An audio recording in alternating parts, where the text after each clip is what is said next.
I am Dr. Donna C Little, and I am a professor at Reinhardt University and a writer. I founded Reinhardt's low residency MFA in creative writing. I myself write poetry, essays, and most recently a novel, Wofford's Blood, which is a historical novel about white Cherokee and African American folks who lived right here in Bartow County. I first got interested in the Woffords because I live near White, which used to be called Wofford's Crossroads, Georgia. And I always wondered, who were those Woffords? I was actually doing research on Pine Log Mountain, and in that research, I discovered that the Woffords were an intermarried white and Cherokee family, and that some of them stayed here and passed as white, and others went on the Trail of Tears out to Oklahoma. Probably the most impactful thing I found during my research is that there are still a lot of Wofford descendants out there who are hungry to learn about their family, and Wofford descendants right here in Bartow County, and then Wofford descendants out in Oklahoma. And I've been able to make contact with a lot of these folks and get their stories about their family, but also tell them some stories that they didn't know and restore some of the family history that had been buried in time before I started this project. Really been looking forward to this, and I'm especially excited to find out that there are some Wofford descendants in the crowd here. So I hope I can shed a little bit of light on some of your family history. This is a project that I have been kind of obsessed with over the past few years. It started out, actually, I was writing a book about Pine Log Mountain, and I'm still writing a book about Pine Log Mountain. But when I was doing that research, I kept coming across this name, Wofford. And I knew I had seen the name on the Wofford's Crossroads Baptist Church, and I just always wondered, who were the Woffords? And then I had a chance encounter with a local historian over in Cherokee County who said, oh, you know, those Woffords, they had intermarried with some Cherokee folks, and some of them had stayed here, and some of them had gone on the Trail of Tears. And I was like, no way, you know, that's an amazing story. And so I started to dig deeper and deeper into this history of the Woffords and doing a lot of primary source research, because it's not something that's, you know, easy to find. It's not in any kind of textbook or history book. But going to a lot of different archives, including here, actually, and I'll show you one amazing thing that I found in this archive, and started to piece together this story. And I have written the first novel, and it's called Wofford's Blood, and it is coming out, as Trey said, with Mercer University Press in hopefully about a year from now. And I've already started the second novel because one was not enough. So I actually envision an entire series. So the first one is Wofford's Blood, but the one I'm working on right now is Wofford's Nation. Then there's going to be Wofford's Trail. I think the one about the Civil War is actually going to be called Wofford's Crossroads, because I like that as a name for the Civil War. And I'm trying to trace the white, Cherokee, and African American Woffords, and their kind of intermingled journeys, both here and in Oklahoma.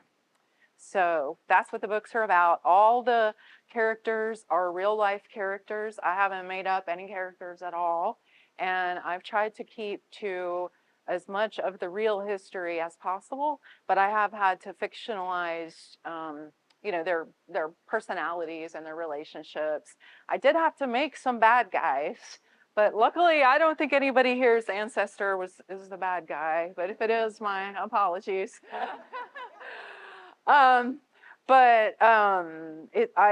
If you like historical fiction, I think that you would really enjoy this, especially because a lot of it is set right here. And so the first book is actually not set right here, because as I'll explain, the Woffords, before they came here, were actually up in Habersham County, Georgia. And then they came here before the removal, basically. So they came here by about 1830. And then some of them in 1838 ended up going out to Oklahoma. But I was actually fascinated to find out, I don't know if there are any descendants here from the Rich line of Woffords, but that was some ladies that I recently met at that still go to Wofford's Crossroads Baptist Church. They are Woffords through one of the original Woffords who married a man named Rich. And they were telling me that they were still, their grandmother was still in touch with her Cherokee cousins out in Oklahoma. And they would visit back and forth and write back and forth, which really surprised me because I would have thought there was a disconnect that had happened there, but apparently not. So, and when you think about it, it hasn't been that many generations. So I'm in touch with the 5 times great granddaughter of my main character, and she's out in Oklahoma.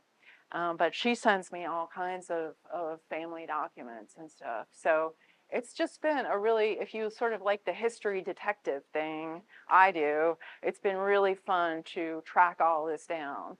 So what I want to do tonight, and I could talk about this for 10 hours, and I know I only have less than 1 hour, I have a PowerPoint that kind of explains some of the history of the Woffords, and then, but I'm going to stop at about 7:40 because I want to read you the first 3 pages of the novel just to give you a taste of the novel. But I'll kind of start with some of the history stuff.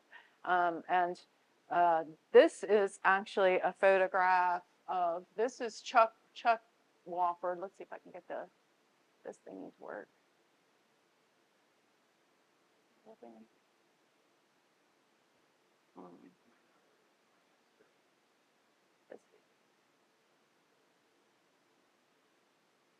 Yeah, it doesn't work, so it's no, kind of useless. Never mind. This man right here is Chuck Wofford, and he's one of he's actually an ancestor of some people in this room, and he's one of the people that I'm going to be talking about.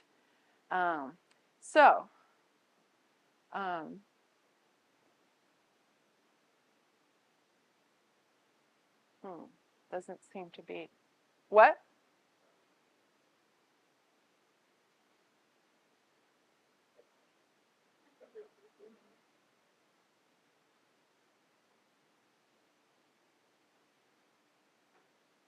Okay. Okay. I think when I tried to turn the laser off, I turned the thing off. I mean, if I have to, I can see if I can.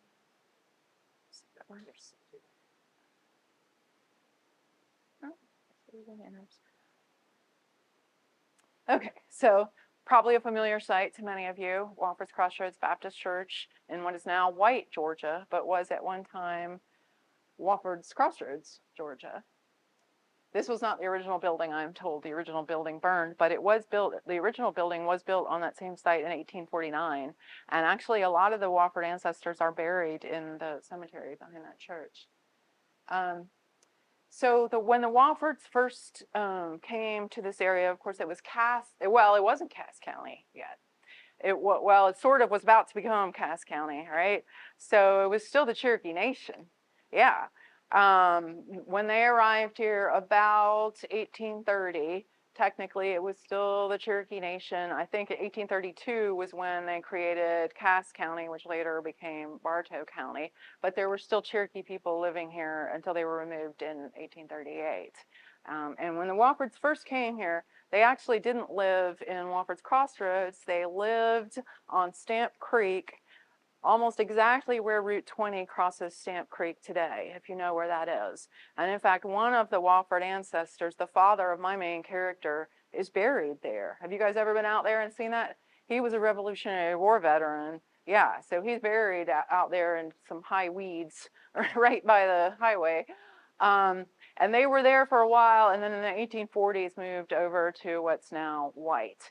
And there was a road that was called, sometimes it was spelled Warford's, W-A-R-F-O-R-D, but it was Warford's Trail or Wofford's Trail, came from over what's now Sixes Road, where there was a Cherokee village as well as gold mine, across the Etowah, which of course is now Lake Allatoona, about where Sweetwater Trail comes in. And then connected to Stamp Creek Road, and then came through white and became what's now Richards Road, was still that Wofford's Trail. And so Wofford's Crossroads was where that Wofford's Trail intersected with what was then the Tennessee Road, which is now 411, except they moved it, you know, a little slightly. But yeah, it's the Tennessee Road. Some historians believe, and it makes sense to me, that when the Sixes Cherokee were removed, that was the very road that they walked, which means they walked right through White. If you live in White, that was probably the way that they went.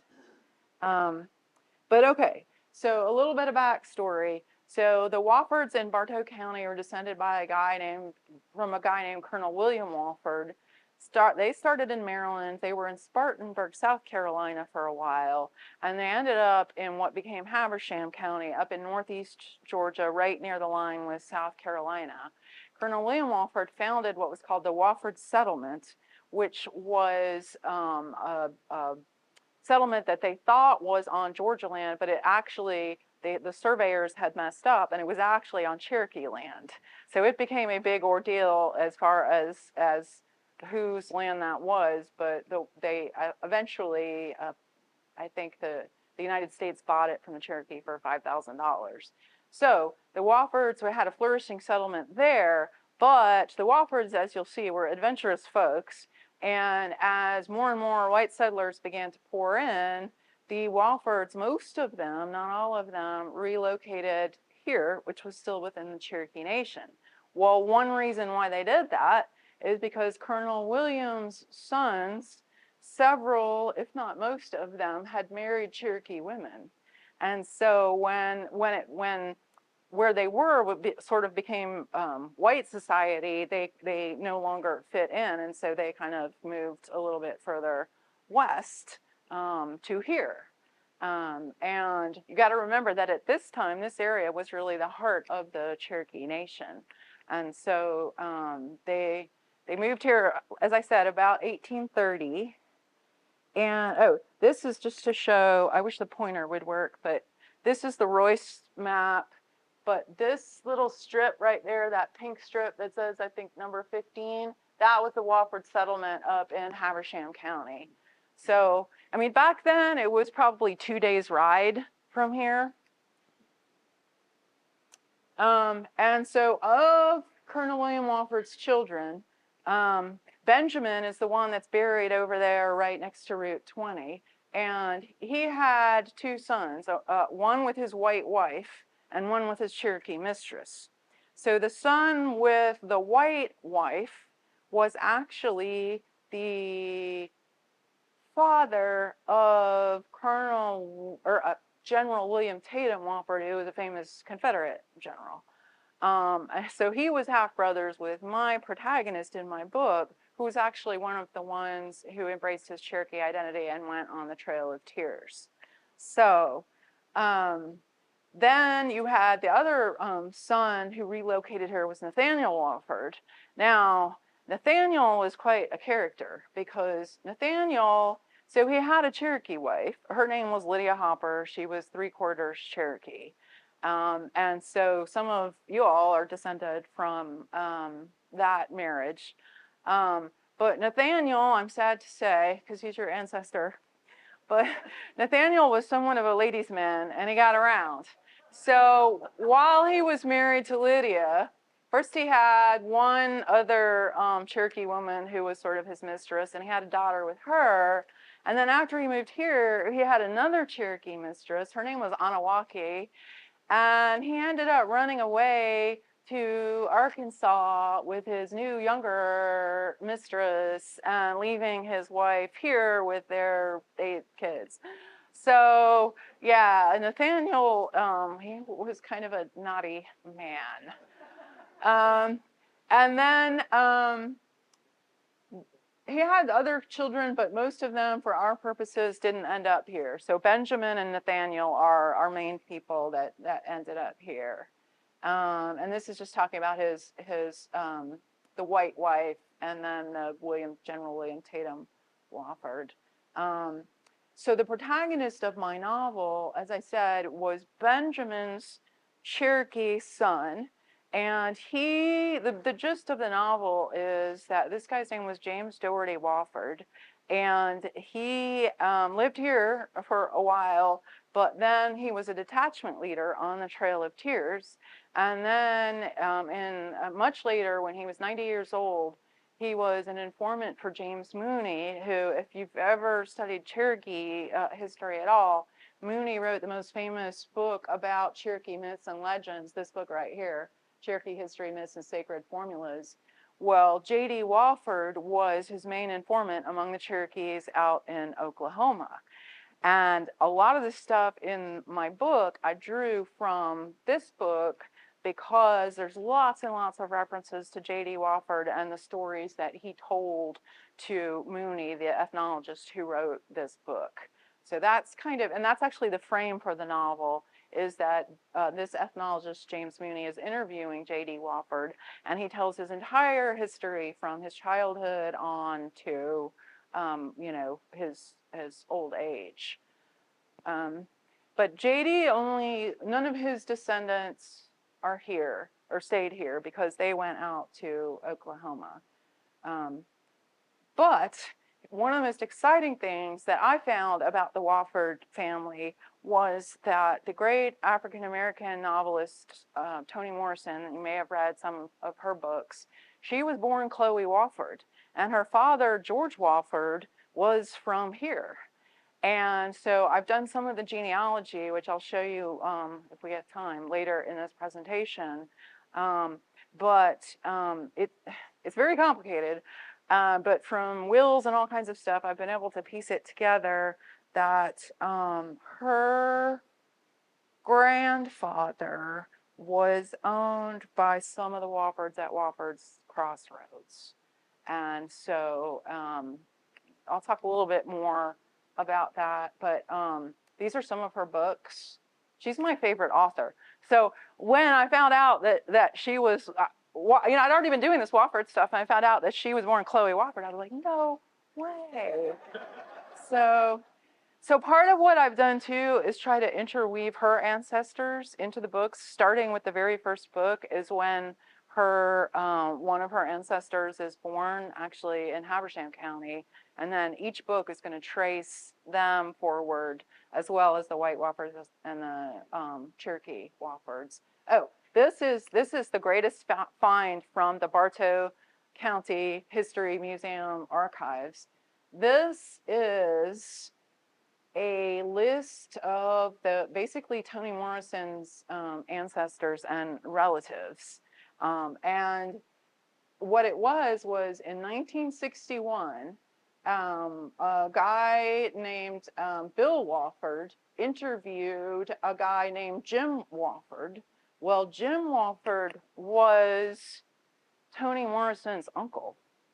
And so Jim Wofford had the family Bible of the African-American Woffords, and Jim Wofford let Bill Wofford write all of this down with the names and dates of all of these folks. So, where is it? Okay, this guy, I guess I should point where you guys can see, but it's hard to point, but the John Wofford, so James Doc Wofford and Vashti Wofford were Toni Morrison's, I think, great-greats. And then John Wofford was Toni Morrison's grandfather, and then his son was, but this guy, James Wofford, towards the middle, that's the guy that Bill was interviewing who had the family Bible. So this was an amazing find because people kind of knew who her ancestors were, but not to this degree. And then I've been able to piece together a little bit more of it than that. So that was very cool to me to find. This is a document that shows, this kind of proves that Nathaniel Wofford's wife, Lydia, was indeed Cherokee. And this guy, Thomas Hopper, a white man, it says that he was married to one of the Cherokee people, and it's signed by the Cherokee leaders of that time period. And there's multiple documents that confirm that Lydia was, in fact, a Cherokee woman. So this is Nathaniel's son, James Whitney Wofford. He went by Jimmy. He was known as Sheriff Jimmy. He and his wife, Altham McCracken, known as Alfie, are central characters in my book. So they are actually my main characters, or Jimmy is my main character's cousin, because Jimmy's father was Nathaniel. My main character, JD, was Benjamin. They were brothers. So Jimmy and JD are cousins. And then in the book, I make it that their third best friend is actually Toni Morrison's ancestor. So I wanted to make it that there was the Cherokee and white characters had this close relationship to the African American Woffords, which I think they did from different things that I've read. And so I wanted to, trace all of them together. So they're kind of a trio in the first book. But there's a sad love story here too, which I totally made up. But you have to have a love story in there. So I made it up that my main character, JD, is actually in love with the woman that ends up marrying Jimmy. Because the thing is that Jimmy stayed here. So Jimmy, even though Jimmy had almost as much Cherokee blood as JD, Jimmy decided to basically pass as white and stay here. And Jimmy and his wife Alfie lived right there, like where Wofford's Crossroads Baptist Church is, that's where they lived. And they had a bunch of children. But here's something interesting that I found, that while Jimmy stayed here, and some of the other Woffords that I'll mention stayed here, their children ended up going out to Oklahoma, a lot of them. Now, you guys who are descendants are here because not all of them did, but a lot of them did. And so it was interesting to me that they avoided the trail, but then they ended up, those people's children ended up leaving later. But yeah, so that's Jimmy. And a bunch of Jimmy and Alfie's children ended up marrying whites. So, the town of White is named after, I forget the guy's first name, but a guy named White. Well, a bunch of them married Woffords, and then a bunch of them went out to Oklahoma. So there's actually Wofford/Whites out in Oklahoma as well. And then Charlotte Wofford was a daughter of Nathaniel who married a guy named James Rich. And this is what really was interesting and surprised me when I met the ladies at Wofford's Crossroads Baptist Church. They're descended from this line. And what I had found where all but one, it turns out, of this line went out to Oklahoma. And in fact, a bunch of them applied for Cherokee citizenship. But this one guy, this one son of this line, stayed here and actually was, I guess, big friends with General William Tatum Wofford. And there's a bunch of Wofford descendants from them that still live here. Those are the ones that were still in touch with their Wofford cousins out in Oklahoma. And so on the left, this is a picture of that William Wofford Rich, and then that's General William Tatum Wofford. But, the thing with the intermarried white and Cherokee Woffords was some of them looked totally Cherokee, some of them looked totally white. And so it seemed like, the ones that could sort of pass, because back then, now we think it's really cool if someone has Cherokee heritage, but like there was a time when that was not cool. And so if people could, they kind of passed and didn't acknowledge that. And then here's John Thomas Wofford, and this is where the Chuck's line comes in. This is an interesting story too, because John Thomas, so this is another son of Nathaniel's, but he moved to Florida, and all of his kids stayed in Florida, but one, and that was Chuck, James Charles, who came back here. He was very well known in Bartow County. He was the Western and Atlantic Railroad agent. And he had, as you can see, a large brood, and they all stayed here, and their descendants are here to this day, which I think is just amazing. But you can see, here that these are some Cherokee folks, right? And I think that happened more than I certainly had realized before I did all this research. And then this was another of Nathaniel's sons named Thomas Jefferson. He ended up moving to Alabama, but interestingly, one of his sons petitioned for Cherokee citizenship. So, and that's a picture of him and his wife, and you can see the woman in the background. I suspect that's the wife's mother, but you know, clearly a Cherokee woman. And then this is my villain, so hope none of y'all are descended from him, but there had to be a villain. The reason why he's a villain is he was also a very naughty young man, or not young man. So he was married to a white woman named Mary Lane, but she never had any kids. But meanwhile, he had a Cherokee mistress on the side. Her name was Rachel Dill. He had like 5 or 6 kids with her. And he was a Baptist preacher at the Leatherwood Baptist Church. Yes. And he was a representative in the Georgia House of Representatives. In fact, he was president of the Georgia House of Representatives. And then when the white wife fortuitously passed away, he then married the Cherokee mistress, and he legitimated all of his children. So he made it as if, I mean, they were like, you know, in their teens and 20s by that time. And he made them all, you know, legitimize them as Woffords. And the other reason he's kind of my villain and I don't like him is because he had the nerve, even though he was himself part Cherokee, he made a lot of speeches in the Georgia House of Representatives about how the Indians needed to be removed, and which was so hypocritical. I mean, because he was, and not only was he, but his children were, you know, mixed race Cherokee folks. So sorry to all his descendants out there somewhere, but he is definitely the villain in this.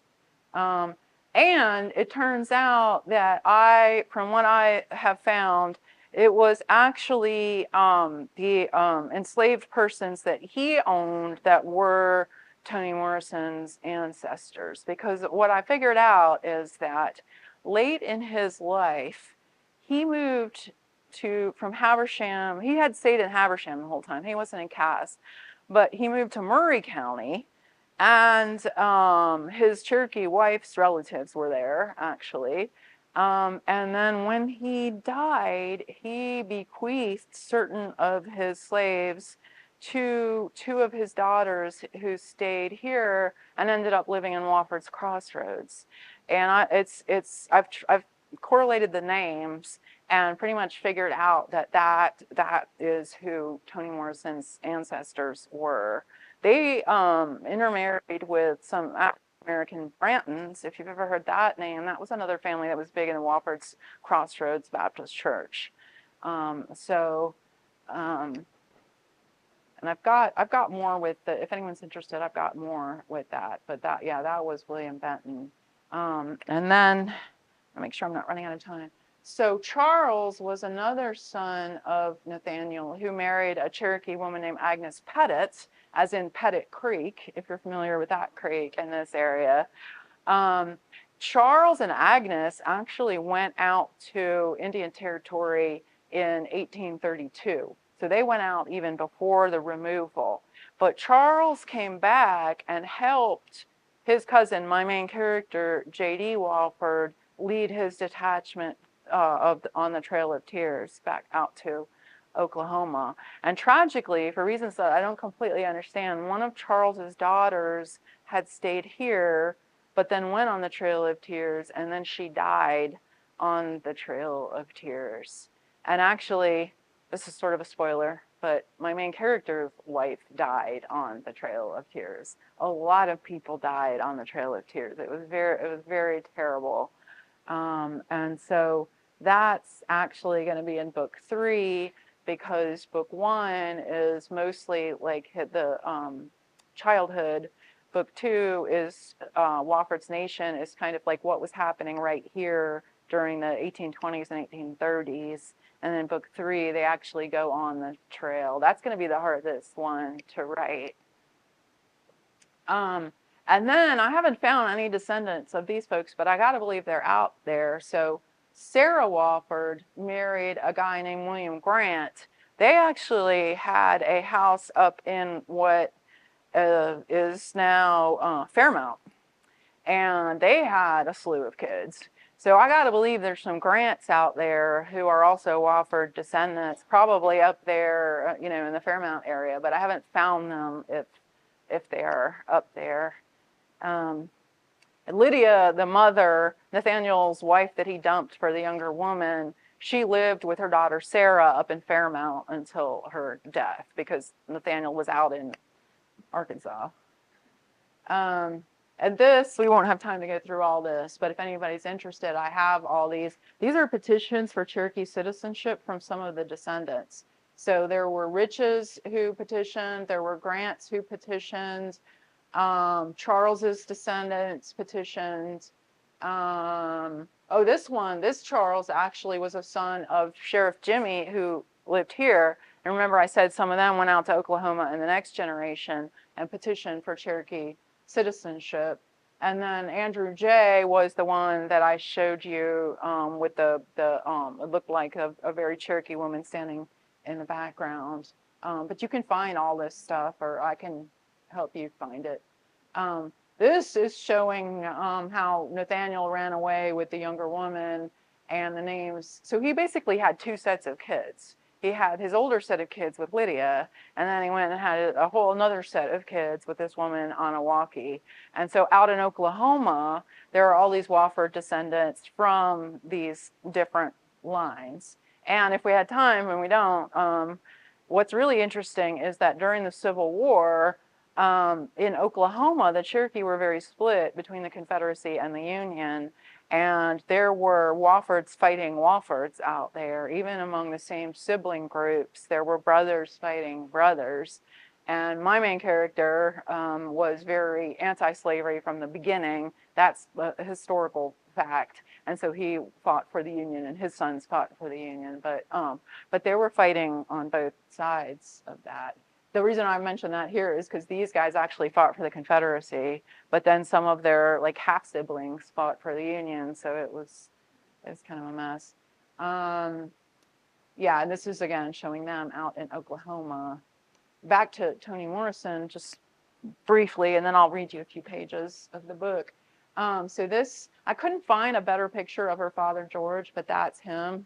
That's both of her parents there. He was born in 1908, but ended up later moving out to Ohio. So Toni Morrison was born in Ohio, but her father was born here.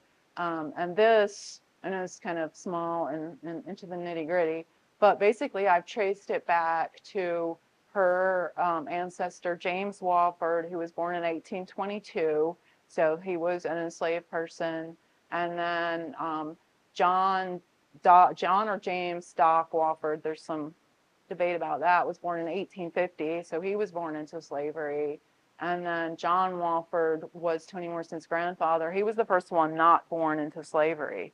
So you think about how close that is to us. We like to think it's a long time ago, but really it's not that many generations when you think about it. I found that this original James Wofford was married to a woman named Mary Branton. And then some of the other names in here, we've got Sims, Ramseur. Some of us know some Ramseurs. We've got Barnwell, and then John's wife was Carrie Morgan. And then this is the other part is the mother's family tree. But I've got, if anybody's interested, I've got more on all of that. And this was actually the death certificate of John Wofford, that was Toni Morrison's grandfather. And it kind of gets into whether the ancestor was named John or James. But interestingly, the white Woffords, the Cherokee Woffords, and the black Woffords all used the same names over and over again. It was like everybody was either a William, a Charles, or a James, or a John. And it makes it very difficult when you're trying to trace all of this stuff. But yeah. And then this gets into my main character out in Oklahoma, but probably don't even need to know that. But you might like to see this. This is some of my main characters' descendants out in Oklahoma. You know, they don't look that different from the Woffords that stayed here, right? So that's what fascinated me about this story, is just this kind of split in the Wofford clan. So I think I'll just read you this is just going to be the first 3 pages of the book, and then I'll take any questions if anybody has any. So, as I said, the frame of the novel is that my main character, J.D. Wofford, is now 90 years old. He's out in Oklahoma in the Cherokee Nation, and he's being interviewed by the Smithsonian ethnologist James Mooney. And this is how it starts. So it's him talking. So it has a very like oral storytelling voice to it. I keep the fire. Someone has to. I carried this same fire all the way from Kitawa to Oklahoma. My wife died on the trail, her mother died, my niece died, so many died on that journey. The only thing I saved was the fire, that and the stories. As long as the fire burns and the stories are told, there will be a Cherokee people. I think the Creator kept me alive to tell this story. Who will tell this tale, he asked in that booming God voice of his. Send me, I said. I'll go. And he seared my tongue with the living coal. I've been left here to witness that these things really happened, and my testimony is true. If you want to know where the trail started, it started for me with the ghost dance. That was 79 years ago, the year 1812. I was 10 years old, living with my mother and my stepfather Ebenezer in a cabin on a hill above the Valley River. That's North Carolina now, but in 1812, that was the heart of the Cherokee Nation. I never liked Ebenezer much. The man was a drunk, and he turned my mama into a drunk. Or maybe she already was, I can't say. My father was also fond of his liquor. Ebenezer farmed a few acres of corn, but really it was her that worked it. He found himself a good Cherokee woman, a farming woman, and she worked for him. And at night they drank from that jug, and I went outside and studied the stars. It was about dusk one day in March. Ebenezer and Mama were inside, and I'd been going my solitary way, hunting squirrels and whatnot in the foothills. I roamed all over those mountains by myself. The forest was thick there, chestnut trees so big that 10 people holding hands couldn't reach all the way around. Stands of spruce so tall you couldn't see the top, thickets of rhododendron along every creek. So many birds that the sky grew dark with the great cloud of wings, and the air was loud with the thunder of their flapping. Everywhere I went, I carried my blowgun and my dagger and the flute my uncle made for me. I was a good shot with a blowgun. Any meat in that cabin came from me, the rabbits and possums I shot or the fish I caught in the river. I'd climb Peachtree Bald, trying to catch a glimpse of the Nunahee, the spirit people who lived in the mountains. Sometimes I'd hear their songs and drums, and I'd try to match their melodies on my flute as I went my lonely way. Sometimes I'd catch a glimpse of them before they faded into the trees. Such a green place, so alive, the seen and the unseen. The rocks sang and the trees whispered secrets. The wolves gave us music every morning from their high dens. The stories that I will tell you, they are not just the stories of the people, they are the stories of the land. Everything about the land has spirit. We call them the tree people, the rock people, the animal people. That is why we say Nigada de Dandavi, respect all things. When we were torn from the land, from everything that made us who we are, we were allowed only what we could carry on our back or in a wagon. But it was the weightless things that were the heaviest, songs and prayers and dances. I'd been off in the woods somewhere, and when I got back to the cabin, I looked down the road, and here came a great band of people walking up the hill, some still crossing the river at the ford. I'd never seen so many people in my life. That cabin was on the only road in the gap between the mountains that we called Gulatitsi, mountains of blue mist, and the whites called the Smoky Mountains. You took that road to the sacred places, Kuwahi, Kitawa, Nikwasi, Cowie. We were used to a few travelers coming through, but never anything like this. I called to my mother and Ebenezer to come out and see, and Ebenezer stumbled out with his musket, a musket that never hit anything except maybe a wall when he was drunk. There had to be 100 people, and they were wearing deerskin tunics and breechcloths, even though it was windy moon, ennui, still cold. Sometimes you saw mountain Cherokee wearing deerskin, but most people I knew wore white clothes, even if they didn't speak a lick of English. I was wearing a wool shirt and breeches, and I was still cold. They were coming from the southwest, and the sun was setting over the river, pink and purple, and the first trees were blooming. The peach trees my mother had planted near the cabin, and the white sarvis and the purple red buds. When you saw those trees bloom, that was when you knew there'd be no more snow, and it was safe to cross the mountain roads, safe to bury the winter dead. And I think I'll stop there.